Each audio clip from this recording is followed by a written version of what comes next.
Most people believe love is an equal exchange to hearts meeting halfway. Two minds working together. Welcome to emotional shadow to people who try to treat each other fairly. But what if that belief is the biggest lie we tell ourselves? What if the truth is that every relationship, no matter how loving it looks on the surface, is silently governed by emotional hierarchies? Unseen structures of power, influence, and unspoken expectations that decide who leads, who follows, who compromises first, and who always ends up giving more. These hidden rules operate like an invisible government inside your relationship, shaping the tone of every conversation, every argument, every moment of connection or distance. And the most disturbing part is that most people don't even know they're obeying these rules. To understand where these emotional hierarchies come from, we have to travel back to the theories that first explored the darker layers of human attachment. Psychologists like John Bowlby uncovered how attachment styles formed in childhood become the blueprint for our adult relationships, dictating who becomes emotionally dominant, who becomes submissive, and who constantly chases validation. Later, researchers like Murray Bowen explained how systems inside relationships naturally form leaders, followers, stabilizers, and reactors, roles that feel personal but are actually patterned responses passed down through generations. But even these theories only reveal the surface. There's a deeper twist.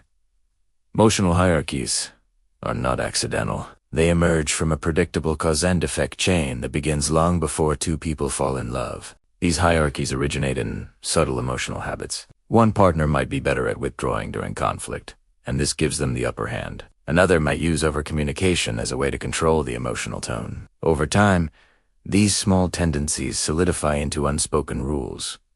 Who apologizes first? Who sacrifices more? Who carries the emotional labor?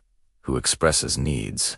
And who holds back? What began as natural personality differences evolve into structured emotional roles. A partner who avoids conflict becomes the gatekeeper of emotional peace. A partner who expresses fear or insecurity first becomes the more vulnerable one. These origins create the foundation for the hierarchy, and once it forms, it begins to define everything. As the hierarchy rises, its effects seep into daily life. The emotionally dominant partner becomes the one who decides when conversations start and when they end.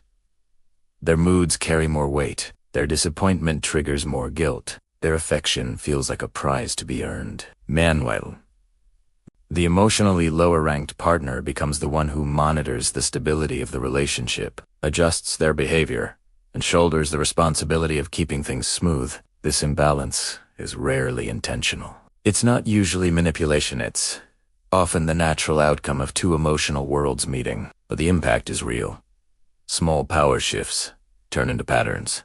Patterns turn into expectations, and expectations become silent rules that neither partner ever agreed to, but both follow. The breaking point begins when these rules collide with unmet needs. The partner at the bottom of the emotional hierarchy eventually feels unheard, unseen, or chronically dismissed. Their attempts to communicate their needs get filtered through the established power structure, making them seem dramatic, needy, or inconvenient. Meanwhile, the emotionally dominant partner often feels overwhelmed or misunderstood, unaware that their silence or distance has created an imbalance. This mismatch leads to repeated arguments that never resolve. One partner walks away exhausted from trying, and the other walks away feeling accused. What once felt like love transforms into a battlefield of unmet expectations and misunderstood intentions. The consequences of these emotional hierarchies are profound. They erode emotional intimacy slowly, often without either partner realizing why the closeness is faded. Physical affection becomes conditional. Conversations turn into negotiations, true feelings because they fear the imbalance will grow worse, and the other becomes increasingly comfortable in their position, not out of malice, but because the relationship has silently taught them that emotional labor belongs to someone else. When intimacy begins to die, the hierarchy tightens its grip, making genuine connection feel unreachable. Attempts to fix this imbalance often fail because they address symptoms instead of the structure itself, by communicating more. But more communication doesn't help when one partner's voice has more weight. They try giving each other space, not realizing space can reinforce the hierarchy, only to find their needs are interpreted through old roles.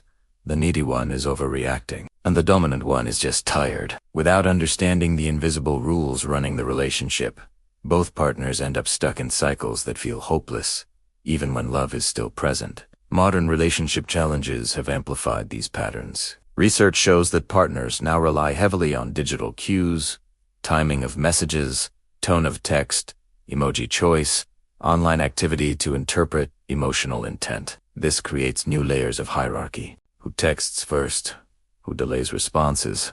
Who initiates conversations? Who seems emotionally available online versus in person? Social media adds an entirely new dimension of comparison and insecurity, where perceived attention or validation from others can shift emotional power overnight. Modern data even shows that people in unequal emotional hierarchies report higher levels of anxiety, jealousy, and misinterpretation, proving that the same patterns repeat across time but manifest through new behaviors. Manipulation, whether intentional or subconscious, often grows inside these hierarchies. The partner with less power may resort to people-pleasing, emotional suppression, or silent endurance to maintain peace. The dominant partner may unknowingly use distancing, minimal responses, or selective affection to maintain control. Communication begins breaking down in predictable loops.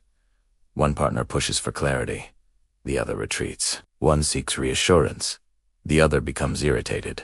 One attempts vulnerability, the other interprets it as pressure. These loops are not signs of incompatibility.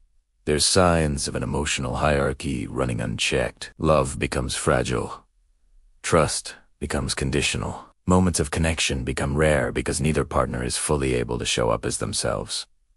One fears losing the relationship, the other fears losing their autonomy. And so both participate in a silent negotiation where no one truly wins. There are 3 key takeaways for anyone who wants to understand and break these hidden emotional hierarchies. First, emotional power is not about personality, it's about patterns. Whoever sets the rhythm of communication, controls conflict, or determines emotional tone holds more influence. Recognizing these patterns is the first step toward restoring balance. Second, genuine intimacy cannot exist without shared emotional responsibility. Both must apologize. Both must initiate conversations. Both must be emotionally present. When one person carries all the emotional labor, intimacy withers. Not identical vulnerability, but balanced vulnerability. Without it, the hierarchy becomes a cage, trapping both partners in roles that prevent real connection. The fragility of trust and love lies in how easily these hierarchies form, and how silently they can destroy what once felt unbreakable. The question every couple must ask is not who is right, or who gives more, but what roles have we silently fallen into?